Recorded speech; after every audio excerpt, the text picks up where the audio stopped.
நம்ம கத்தாரில் ஐஸ்கிரீம் வயலுக்கு சூப்பராக ரோஸ் மில்க் பண்ண போகிறோம்.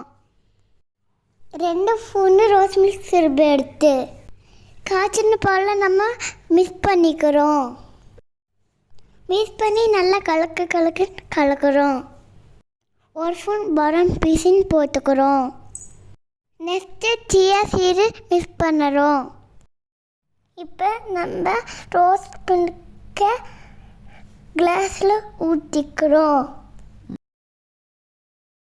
ஒரு ஸ்பூனை நான் எப்போ ஊற்றி முடிக்கிறது தெரியலன்னு அம்மா வாங்கி ஊற்றிட்டாங்க. இன்னும் கொஞ்சம் ஜில்லுன்னு இருக்க ஐஸ் க்யூப் போட்டுக்கிறோம்.